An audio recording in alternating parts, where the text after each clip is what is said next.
تزكي بها أعمالنا وتصلح بها نفوسنا وتلهمنا بها رشدنا وتعصمنا بها من مضلات الفتن وننال بها شرف كرامتك في الدنيا والآخرة. اللهم لا تدع لنا ذنبا إلا غفرته ولا هما إلا فرجته ولا كربا إلا نفسته ولا عسيرا إلا يسرته ولا مبتلا إلا عافيته ولا مبتلا ولا مريضا إلا شفيته ولا مريضا إلا شفيته ولا مريضا إلا شفيته ولا ميتا إلا رحمته ولا حقا إلا استخلصته ولا سعرا مضرا بالمسلمين إلا أرخصته ولا شابا إلا هديته ووفقته وأسعدته ورزقته يا رب العالمين ولا فتاة إلا سترتها وأسعدتها وأعطيتها وأرضيتها ووفقتها ورزقتها وباركت حياتها وسخرت لها يا رب العالمين. اللهم ولا عدوا للإسلام إلا خذلته ولا عدوا للإسلام إلا خذلته ولا عدوا للإسلام إلا خذلته ولا عدوا للكتاب والسنة إلا قصرته يا قوي يا عزيز يا رب العالمين. اللهم بعلمك الغيب وقدرتك على الخلق أحينا ما علمت الحياة خيرا لنا وتوفنا إذا علمت الوفاة خيرا لنا. اللهم إنا نسألك خشيتك في الغيب والشهادة وكلمة الحق في الرضا والغضب والقصد في الغنى والفقر ونسألك نعيما لا ينفد وقرة عين لا تنقطع ونسألك الرضا بعد القضاء ونسألك برد العيش بعد الموت ونسألك لذة النظر إلى وجهك والشوق إلى لقائك في غير ضراء مضرة ولا فتنة مضلة. اللهم زينا بزينة الإيمان واجعلنا هداة مهتدين. اللهم إنا نسألك إيمانا نهتدي به ونورا نقتدي به وحلالا طيبا نكتفي به. اللهم هب لنا صحة لا تلهينا وغنى لا يطغينا واغننا بفضلك يا ربنا عمن أغنيته عنا. نعوذ بعزتك لا إله إلا أنت أن تضلنا. أنت الحي الذي لا يموت والإنس والجن يموتون. يا مقلب القلوب ثبت قلوبنا على دينك. يا مصرف القلوب صرف قلوبنا على طاعتك. اللهم إنا نسألك فعل الخيرات وترك المنكرات وحب المساكين وأن تغفر لنا وترحمنا وإذا أردت بعبادك فتنة فاقبضنا إليك غير مفتونين. ونسألك حبك وحب من يحبك وحب العمل الذي يقربنا إلى حبك. اللهم اجعل حبك أحب إلينا من أنفسنا وأهلنا وأموالنا ومن الماء البارد على الظما يا رب العالمين. اللهم ما رزقتنا مما نحب فاجعله قوة لنا فيما تحب وما زويت عنا مما نحب فاجعله فراغا لنا فيما تحب. اللهم نزه قلوبنا عن التعلق بمن دونك واجعلنا من قوم تحبهم ويحبونك يا رب العالمين. اللهم إنا نعوذ بك من شر أسماعنا وشر أبصارنا وشر قلوبنا وشر ألسنتنا. اللهم إنا نعوذ بك من جهد البلاء ودرك الشقاء وسوء القضاء وشماتة الأعداء وعضال الداء وخيبة الرجاء يا سميع الدعاء. اللهم إنا نسألك موجبات رحمتك وعزائم مغفرتك والسلامة من كل إثم والغنيمة من كل بر والفوز بالجنة والنجاة من النار يا عزيز يا غفار يا رب العالمين. اللهم إنا قد حضرنا ختم كتابك وأنخنا مطايانا ببابك فلا تطردنا عن جنابك فإن طردتنا فإنه لا حول لنا ولا قوة إلا بك. اللهم اجعلنا ممن قبلت صيامه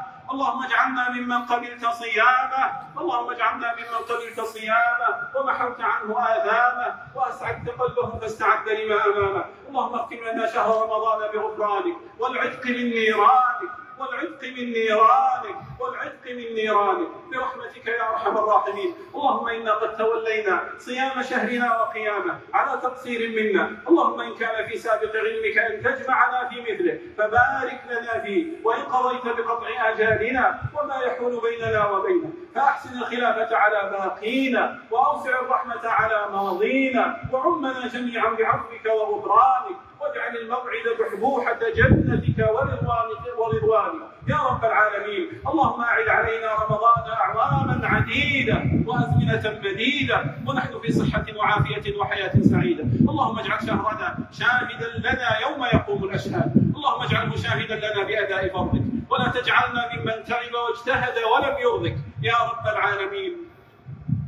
اللهم يا واسع الرحمات، يا واسع الرحمات، يا عظيم الصلات، يا جزيل الهبات، اللهم اغفر للآباء والأمهات، اللهم اغفر للآباء والأمهات، اللهم اغفر للآباء والأمهات، اللهم اغفر لآبائنا، اللهم اغفر لآبائنا وأمهاتنا وارحمهم كما ربونا صغارا. اللهم إنهم أعطونا فأعطهم، اللهم إنهم أعطونا فأعطهم، اللهم إنهم أكرمونا فأكرمهم، اللهم إنهم أكرمونا فأكرمهم، اللهم إنهم تجاوزوا عنا فتجاوز عنهم، اللهم إنهم غفروا لنا فاغفر لهم، اللهم عاف أبدانهم، اللهم عاف أبدانهم واشف أسقامهم وحقق مناهم واستجب دعاهم وبارك لهم في حياتهم واختم لهم بالصالحات من أعمالهم يا رب العالمين.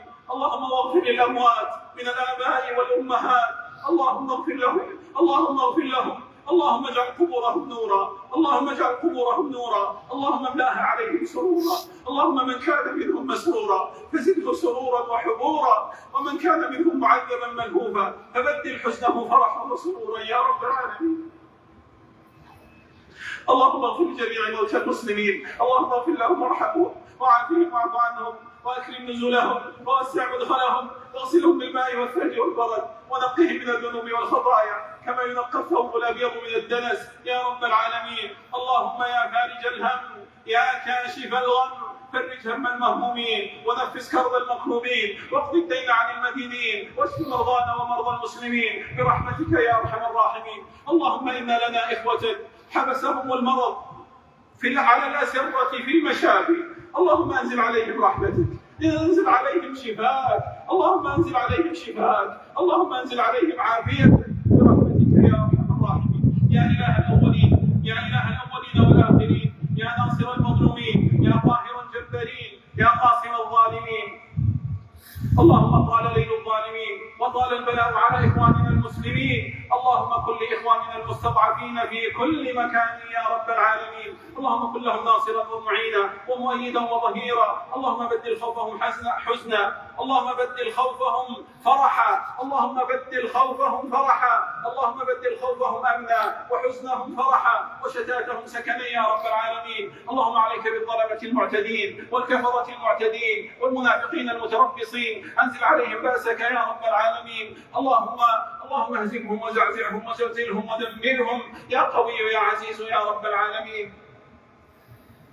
اللهم طهر المسجد الأقصى من رجس المحتلين، اللهم طهر المسجد الأقصى من رجس المحتلين، اللهم طهر المسجد الأقصى من رجس المحتلين، اللهم اجعل أهلنا في فلسطين في ضمانك وأمانك وإحسانك يا رب العالمين. اللهم أصلح أحوال المسلمين في كل مكان يا رب العالمين، اللهم احقن دماءهم واصن أعراضهم واحفظ أموالهم وديارهم وبلادهم وأمنهم واستقرارهم يا رب العالمين. اللهم ارفع عنهم الحروب والنزاعات والصراعات والفتن يا أرحم الراحمين. اللهم احفظ بلادنا وبلاد المسلمين من كيد الكائدين وعدوان المعتدين وحقد الحاقدين وحسد الحاسدين وبغي الباغين وظلم الظالمين يا رب العالمين. اللهم احفظ علينا أمننا واستقرارنا ووحدتنا وجماعتنا وولاة أمورنا وجنودنا وحدودنا ورجال أمننا وعلماءنا ومشايخنا وقضاتنا ورجالنا ونساءنا وصغارنا وكبارنا برحمتك يا أرحم الراحمين. اللهم وفق إمامنا وولي أمرنا خادم الحرمين الشريفين عبدك سلمان بن عبد العزيز، اللهم وفقه لما تحب وترضى، اللهم احفظه بحفظك، اللهم احفظه بحفظك، اللهم احفظه بحفظك واكلأه بعنايتك ورعايتك، ومتعه بالصحة والعافية، ومتعه بالصحة والعافية، ومتعه بالصحة والعافية يا رب العالمين. اللهم وفقه وولي عهده لما فيه عز الإسلام وصلاح المسلمين يا رب العالمين. اللهم وفق ولي عهده، اللهم وفقه لما تحب وترضى، اللهم سدد أقواله وأفعاله وأعماله واجعله هاديا مهديا يا رب العالمين. اللهم احفظ أمراءنا ووزراءنا يا رب العالمين. اللهم واحفظ العاملين في خدمة الحجاج والزوار والمعتمرين وفي وفي خدمة الحرمين الشريفين، واجزهم خير الجزاء، واجزهم خير الجزاء، وتقبل منهم واحفظهم وبارك لهم في أموالهم وفي أهلهم وفي صحتهم يا رب العالمين. اللهم احفظ جنودنا المرابطين على حدودنا وثغورنا، اللهم احفظهم بحفظك يا رب العالمين. اللهم تقبل موتاهم في الشهداء، اللهم تقبل موتاهم في الشهداء وداوي جرحاهم يا سميع الدعاء. اللهم اجعل ما قدموه دفاعا عن دينهم وعن وطنهم، اللهم اجعل ذلك صحة في أبدانهم وسعة في أرزاقهم وصلاحا في ذرياتهم ورفعة في درجاتهم، واحفظ عليهم أسرهم وأهلهم وأموالهم وذريتهم وأبنائهم وبناتهم يا رب العالمين، واجزهم عنا خير الجزاء وأرضاه يا رب العالمين. اللهم إنا نعوذ برضاك من سخطك وبمعافاتك من عقوبتك، وبك منك لا نحصي ثناء عليك أنت كما أثنيت على نفسك. اللهم لك الحمد على الختام ولك الحمد على التمام. اللهم اجعل ختمتنا هذه ختمة مباركة على من حضرها وعلى من سمعها وعلى من أمن على دعائها. اللهم وأنزل من بركاتها على أهل الدور في دورهم، وعلى أهل القصور في قصورهم، وعلى أهل الثغور في ثغورهم، وعلى أهل القبور في قبورهم يا أرحم الراحمين. ربنا آتنا في الدنيا حسنة وفي الآخرة حسنة وقنا عذاب النار. سبحان ربك رب العزة عما يصفون وسلام على المرسلين والحمد لله رب العالمين. اللهم صل وسلم على النبي المصطفى المختار وآله الأطهار وصحابته الأبرار المهاجرين منهم والأنصار، وارض عنا معهم يا كريم يا عزيز يا غفار. آمين. الله أكبر.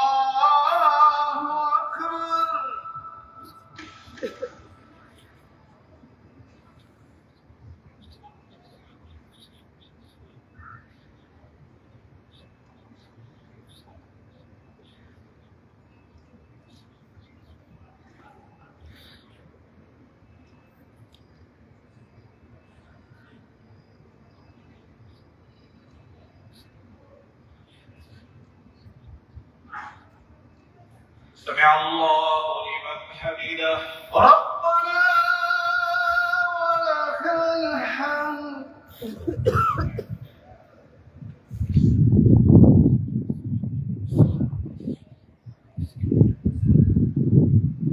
الله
السلام عليكم ورحمة الله.